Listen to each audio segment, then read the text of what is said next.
इसके बाद अब हम मशहूर अभिनेता आमिर खान की बात करेंगे, जिन्हें भारत में तो बहुत डर लगता है, लेकिन टर्की जैसे कट्टर इस्लामिक देश में और टर्की जैसे भारत विरोधी देश में उन्हें वहां के हालात बहुत अच्छे लगते हैं।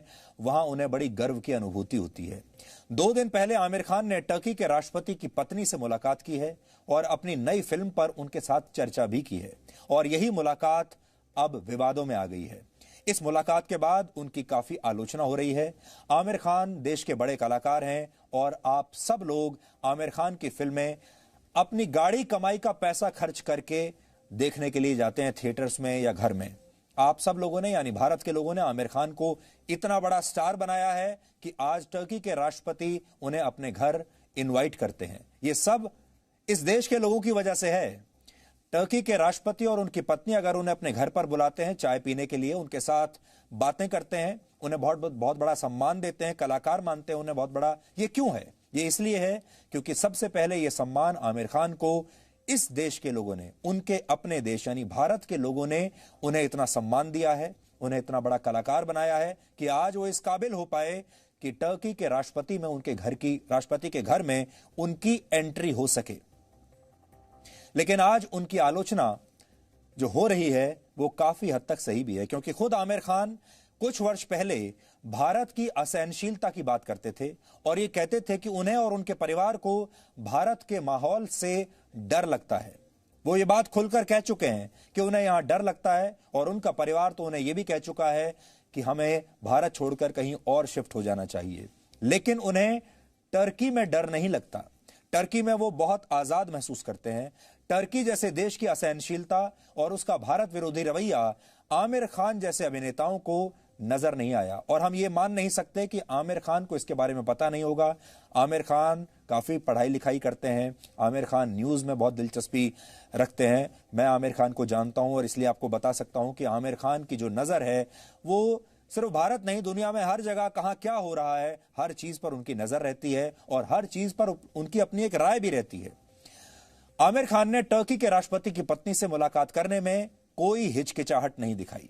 वैसे तो कोई भी सेलिब्रिटी, कोई भी कलाकार, एक्टर किसी से भी मिल सकता है, इसकी पूरी छूट है, और आमिर खान जैसे अभिनेता किसी के हिसाब से चलने के लिए बाध्य भी नहीं है। हम ये नहीं कह रहे कि वो अपनी कोई भी मुलाकात से पहले हमसे पूछेंगे या किसी की इजाजत लेंगे, इसकी कोई जरूरत नहीं है। लेकिन उन्हें यह भी देखना होगा कि सार्वजनिक जीवन में कहीं उनके दोहरे मापदंड दुनिया को साफ साफ दिखाई तो नहीं दे रहे हैं, क्योंकि यही आमिर खान कहते थे कि भारत बहुत असहनशील हो गया है, और यही आमिर खान अब टर्की जैसे देश की असहनशीलता को पूरी तरह भुलाकर वहां के राष्ट्रपति की पत्नी के साथ मुलाकात कर रहे हैं, चाय पी रहे हैं। जबकि यह दुनिया जानती है कि कैसे टर्की में वहां के राष्ट्रपति रेचेप तैयप अर्दोआन की तानाशाही खुलकर चल रही है, और जिस तानाशाही ने टर्की को एक सेक्युलर देश से कट्टर इस्लामिक और असहनशील देश बना दिया है।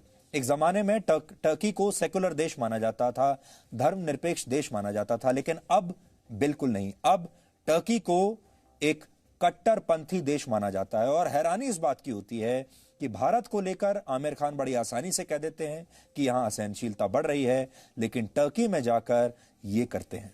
यह भी दुनिया जानती है कि टर्की कैसे भारत का हमेशा विरोध करता रहा है। कश्मीर पर विरोध किया है टर्की ने हमेशा भारत का, और हमेशा पाकिस्तान का समर्थन किया है। फिर भी आमिर खान को यह सब दिखाई नहीं दिया। यानी आमिर खान आज एक ऐसे परिवार के साथ मिल रहे हैं जो पाकिस्तान का समर्थक है और भारत का विरोधी है। उनके लिए अपने कथित सिद्धांतों और अपने देश से बढ़कर अपनी नई फिल्म और इस फिल्म की टर्की में हो रही शूटिंग है, ऐसा लगता है। इसलिए वो टर्की के राष्ट्रपति के परिवार से मुलाकात करके उन्हें शायद एक तरह से खुश करने में लगे हुए हैं, क्योंकि उनकी फिल्म की शूटिंग वहां पर चल रही है और टर्की ने हो सकता है उनके लिए बहुत सारी सुविधाएं भी उपलब्ध कराई होंगी। इसलिए अब भारत के लोग ये सवाल उठा रहे हैं और ये पूछ रहे हैं कि अब आमिर खान को असहनशीलता याद क्यों नहीं आ रही। आज से 5 वर्ष पहले, वर्ष 2015 में आमिर खान ने भारत की असहनशीलता पर एक बहुत बड़ा बयान दिया था। उस समय इस बयान को सब जगह रिपोर्ट किया गया था, लोग हैरान हो गए थे। ये हम उन्हें आज फिर से याद दिलाना चाहते हैं। तब उन्होंने यहां तक कह दिया था कि भारत के माहौल में उनका परिवार देश छोड़कर जाने के बारे में भी विचार कर रहा था। 2015 में एक पुरस्कार समारोह था, वहां आमिर खान ने क्या कहा था, पहले आपको यह सुनना चाहिए। Creative fraternity was protesting because of the growing discomfort that they felt, or the growing atmosphere of intolerance that they felt around them, a growing sense of insecurity and disappointment with that. And as a result, that was their way of showing that they are not happy with the situation. As an individual myself, as a part of this country, as a citizen, we read in the papers what's happening, we see on news what's happening, and certainly I've also been alarmed. I can't deny that I have been alarmed by a number of incidents. And it's for any society, it's very important to have a sense of security. So do I agree with that? I also feel that there is a sense of insecurity, there is a sense of fear, there is a sense of... More than there was... Earlier? Yeah, I think in the last... maybe 6 months, 8 months, there has been a growing sense of despondency, I would say.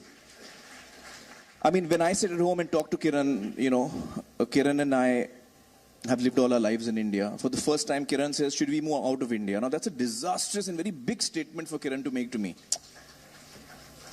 She fears for her child, she fears for, what the atmosphere around us will be. She feels scared to open the newspapers every day. So that does indicate that there is a sense of growing disquiet. It's a sense of growing despondency. Apart from alarm, there's one part of it is alarm. There's another part you feel depressed. You feel low. You feel, why is this happening? So that sense does exist in me, to be quite honest. Yeah.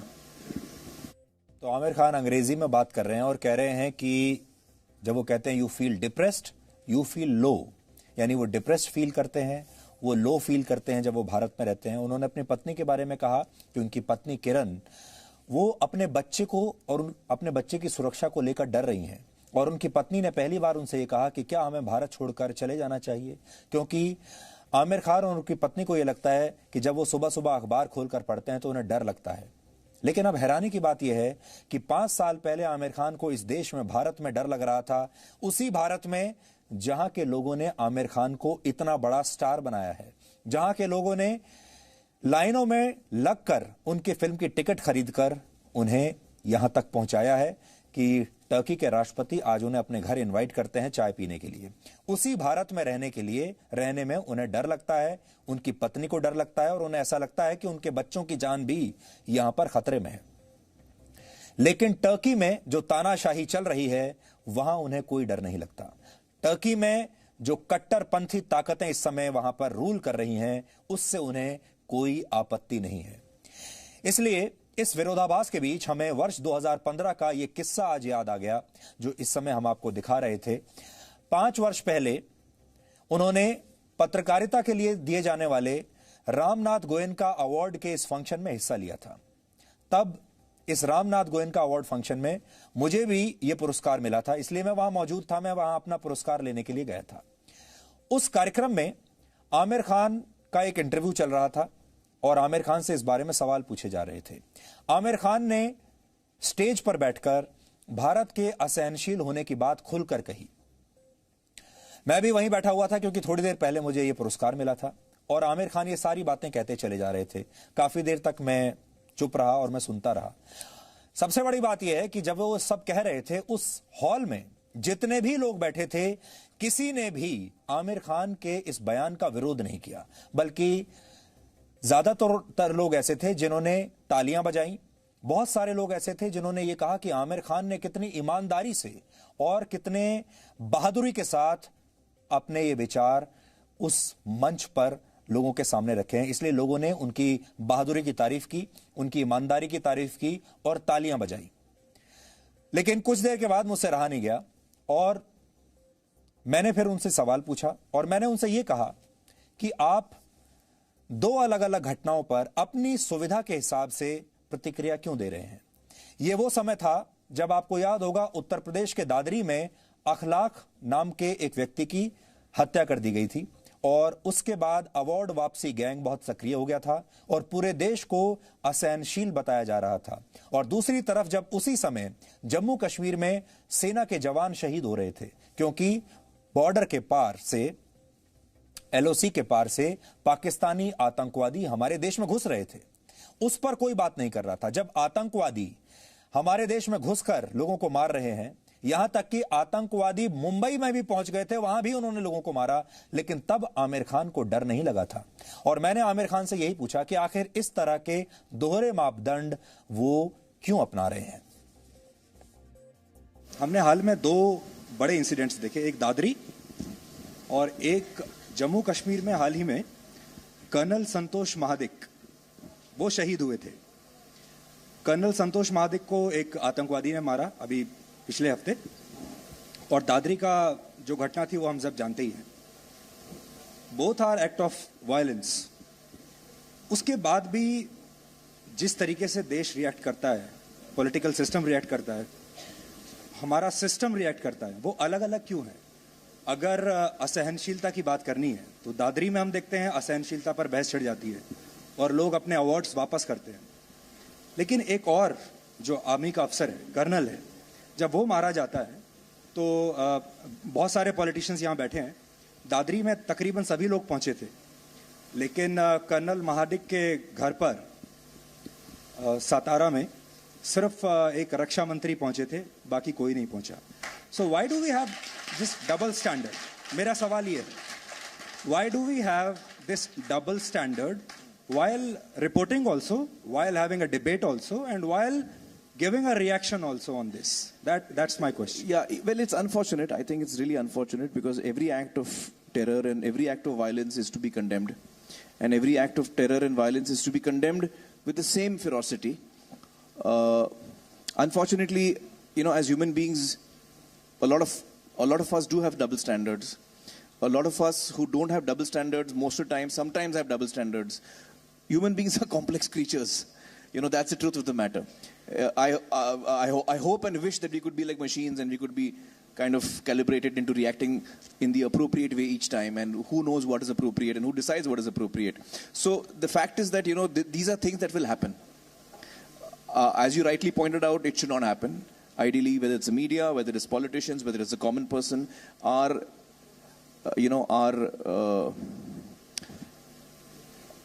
reaction to violence should be identical, whether it's one community doing it or another community doing it in any way.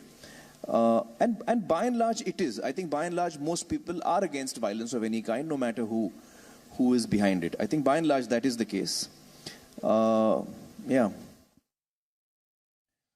Aamir Khan का हम भी बहुत सम्मान करते हैं, उनकी acting पूरे देश को अच्छी लगती है, वो अच्छी फिल्में बनाते हैं, लेकिन अपने ही देश में आमिर खान को तब डर लगता था जो देश सच्चे अर्थ में धर्मनिरपेक्ष है, लोकतांत्रिक देश है, जहां कलाकार को किसी जाति या धर्म के चश्मे से नहीं देखा जाता, जहां हिंदू बहुसंख्यक समाज में भी एक मुस्लिम होने की वजह से किसी कलाकार के काम, उसकी निजी जिंदगी और उसके करियर में आगे बढ़ने की संभावनाओं पर कोई असर नहीं पड़ता।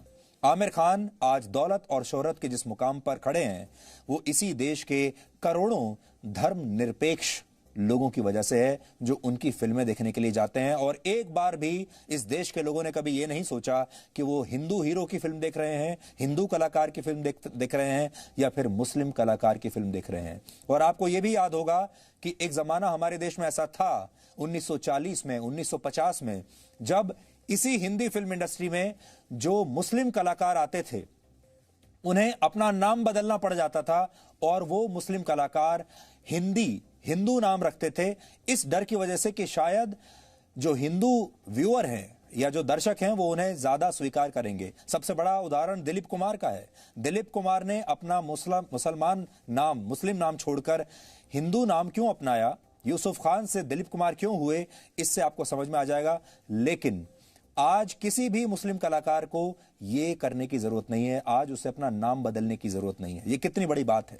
फिर भी आमिर खान के लिए भारत नहीं, वो टर्की ही सहनशील है, जहां मुस्लिम कट्टरपंथ को बढ़ावा दे रहे राष्ट्रपति अर्दोआन की दुनिया भर में आलोचना हो रही है। और इसका सबसे बड़ा उदाहरण हाया सोफिया है। ये टर्की का शहर इस्तांबुल में एक बहुत मशहूर और प्राचीन म्यूजियम था, जिसे एर्दोगान के राज में कुछ हफ्ते पहले ही एक मस्जिद में बदल दिया गया। इसकी दुनिया भर में बहुत आलोचना हुई थी। किसी जमाने में सेक्युलर देश रहे टर्की का एर्दोगान ने इस तरह से इस्लामीकरण कर दिया है कि यह देश यूरोप और अमेरिका का साथ छोड़कर अब पाकिस्तान जैसे आतंकवादी देश के साथ खड़ा हुआ नजर आता है। एर्दोगान दुनिया भर के मुसलमानों को एकजुट करने की बात करके एक नया राज स्थापित करना चाहते हैं और खुद को मुस्लिम दुनिया का सबसे बड़ा नेता साबित करना चाहते हैं। और आमिर खान उनके घर जाकर उनकी पत्नी के साथ मुलाकात करते हैं। इसलिए आमिर खान से यह सवाल है कि वो टर्की जैसे कट्टर इस्लामिक देश के प्रति अपनी पसंद जाहिर करके भारत में अपने करोड़ों फैंस को आखिर क्या संदेश देना चाहते हैं, क्योंकि इससे एक बात साफ तौर पर दिख रही है कि हमारे यहां इस तरह के कलाकारों को भारत तो धर्मनिरपेक्ष चाहिए, वो चाहते हैं कि भारत देश जो है समाज बिल्कुल धर्मनिरपेक्ष रहे, लेकिन ऐसे कलाकारों को टर्की जैसे देशों की कट्टर इस्लामिक छवि अच्छी लगती है, उससे उन्हें कोई आपत्ति नहीं। लोग अब यह भी सवाल कर रहे हैं कि आमिर खान जैसे अभिनेता इजराइल के नेताओं का बॉयकॉट करते हैं, लेकिन टर्की जैसे इस्लामिक देश के राष्ट्रपति की पत्नी से मिलने में उन्हें कोई परेशानी नहीं। आपको याद होगा वर्ष 2018 में जब इजराइल के प्रधानमंत्री बेंजामिन नेतन्याहू भारत के दौरे पर आए थे और मुंबई में उनका एक कार्यक्रम था, उस कार्यक्रम में आमिर खान, सलमान खान और शाहरुख खान नहीं गए थे। कोई भी व्यक्ति देश से बड़ा नहीं होता, फिर चाहे वो फिल्मी कलाकार हो या फिर कोई और। दुनिया में ऐसे बहुत देश हैं जहां आमिर खान अपनी फिल्म की शूटिंग कर सकते थे, लेकिन उन्होंने टर्की को चुना, जबकि टर्की का भारत विरोधी चरित्र सब जानते हैं। टर्की उन गिने चुने देशों में है जो अक्सर भारत विरोधी बातें करता है। टर्की के इसी भारत विरोधी रवैये की वजह से वो उन देशों में शामिल है जहां जाने के लिए भारत ने अपने नागरिकों को ट्रैवल एडवाइजरी जारी की थी और ये सलाह दी थी कि वो वहां ना जाएं। इस साल फरवरी में जब दिल्ली में दंगे हुए थे तो टर्की के राष्ट्रपति ने भारत को एक ऐसा देश बताया था जहां बड़े पैमाने पर मुसलमानों का नरसंहार होता है। ये टर्की की राय है भारत के बारे में।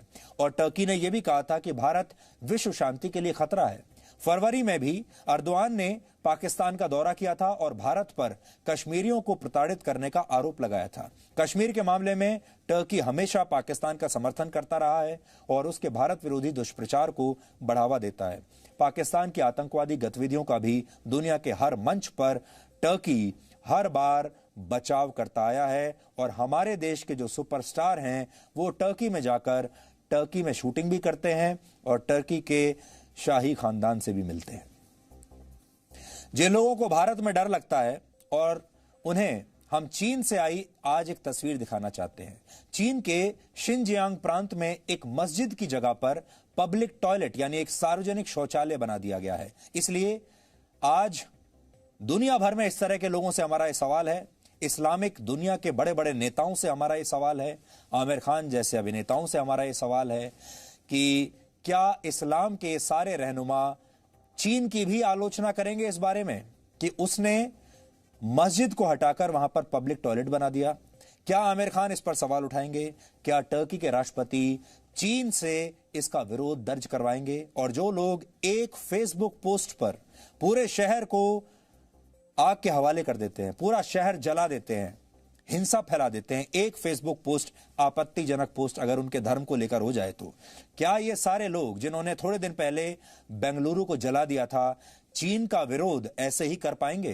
क्योंकि चीन में भी वही हो रहा है। ये वो महत्वपूर्ण सवाल हैं जिनके बारे में आज आपको भी सोचना चाहिए और दुनिया भर में इस तरह का एजेंडा जो लोग चला रहे हैं उन्हें भी सोचना चाहिए। और खास तौर पर वो लोग जो एक फेसबुक पोस्ट पर दंगा करने निकल जाते हैं, उन्हें तो यह जरूर सोचना चाहिए कि चीन में जो कुछ हो रहा है, वहां के मुसलमानों पर जो अत्याचार हो रहे हैं, उसे लेकर ये लोग क्या करेंगे।